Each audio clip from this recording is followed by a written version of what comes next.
এখন আমি প্রিপেয়ার করছি রোস্টের জন্য যে চিকেনটা ম্যারিনেশন।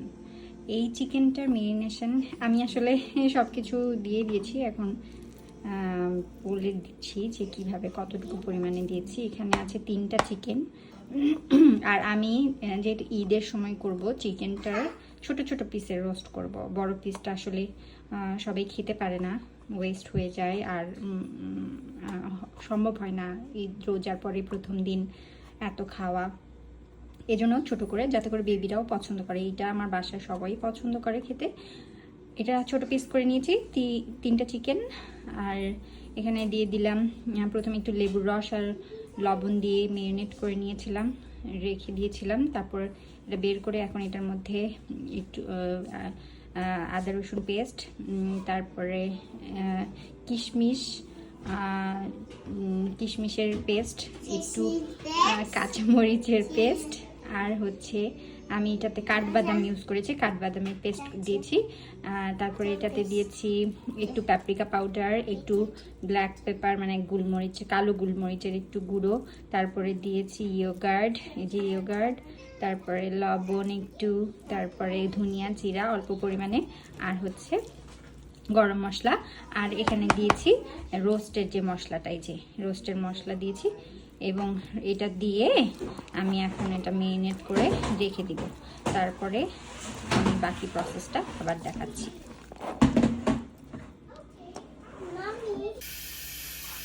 আসসালামু আলাইকুম। এখন করছি রোস্টের জন্য একটু গরম মশলা দিয়ে দিলাম। গরম মশলা গরম হয়ে গেলেই পেঁয়াজ দিয়ে দেবো। আচ্ছা, এখন আমি গরম মশলা আর পেঁয়াজটা ভেজে নিলাম। পেঁয়াজটা আমার ব্রাউন কালার চলে এসেছে। এ পর্যায়ে অনেকে বেরেস্তাটা তুলে নিয়ে পরে শেষে অ্যাড করেন। আমি খুবই শর্টকাট রেসিপিতে রোস্ট করছি, তো আমি একবারেই দিয়ে দেবো। এখানে তেলেই আমি ম্যারিনেশন করে রাখা চিকেনগুলো একে একে দিয়ে দিচ্ছি এই পেঁয়াজের উপরেই। এখানেই আমি আমার ফ্লেমটা মোটামুটি হাই থেকে মিডিয়ামে রাখা, একটু কড়া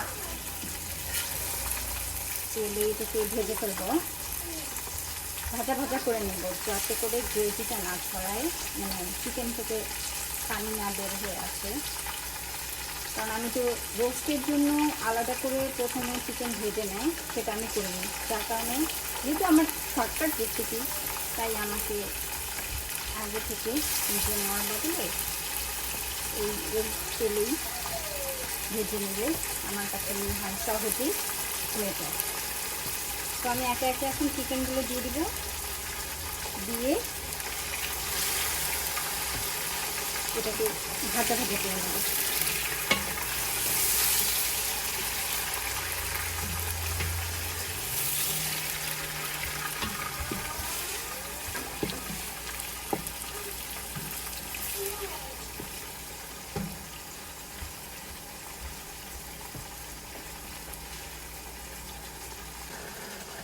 এখন আমি চুলাটা, আমার যেহেতু ইলেকট্রিক বার্নার, সো ছোটো চুলা, পাতিল অনেক বড়, মাংস বেশি, তো ফ্লেম হাইয়ে রেখেছি। হাইয়ে রেখে কিছুক্ষণ আমি এটাকে কষিয়ে নিচ্ছি। আপনারা দেখতেই পাচ্ছেন এখান থেকে সুন্দর একটা তেল ছেড়ে আসছে। এটাকে আরও আমি কষাবো।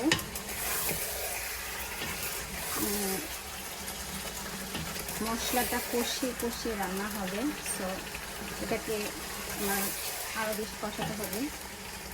সো এভাবেই হচ্ছে। আচ্ছা, এখন এই পর্যায়ে আপনারা দেখতে পাচ্ছেন সুন্দর কষানো হয়ে গেছে। আমি অনেক কষিয়ে কষিয়ে মশলাটা গ্রাইন্ডারে নিয়ে দিয়েছি এবং এটার তেলটা উঠে গিয়েছে। ঠিক আছে, এটা আমার কষানোটা শেষ হয়ে গেছে। এখন এই যে এটা ম্যারিনেশনের যে একটু মশলা বাকি ছিল, সেই মশলাটার মধ্যে একটু কেওড়া ওয়াটার আর দুধ মিশিয়ে এটা দিয়ে দিচ্ছি, এবং এই দুধের করেই এটা সিদ্ধ হবে। আর একটু দিয়ে দিই। আমি কোনো তো মশলা যেহেতু দিয়েছি, কোনো মশলা ওয়েস্ট করলে স্বাদটা ঠিক আসবে না, তাই এটা ধুয়ে দিয়ে দিলাম। এখন যে গ্রেভিটা হলো, এই গ্রেভিটা দিয়ে আমি এটা ঢাকনা দিয়ে বসিয়ে দেবো কিছুক্ষণ মিডিয়াম আছে, এটা ফুটে আসা পর্যন্ত সিদ্ধ করে নেব।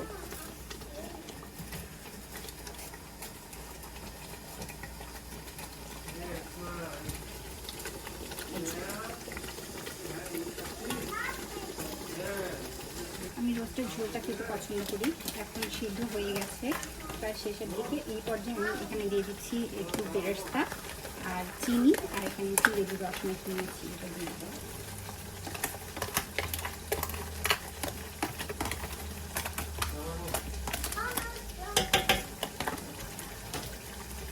এটা এই যে অলমোস্ট তেলটা উঠে এসেছে। এবার এখানে একটু ঘি ছড়িয়ে দিয়ে ব্যাস এটা দমে কিছুক্ষণ চুলা বন্ধ করে ঢাকনা লাগিয়ে দিই। আমি এখানে একটু ঘি দিয়ে দিলাম।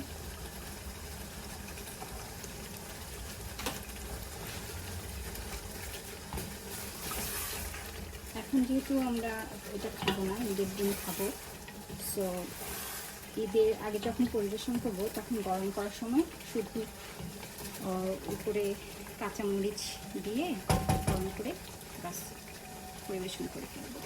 এই তো রোস্ট রান্না এখানেই শেষ।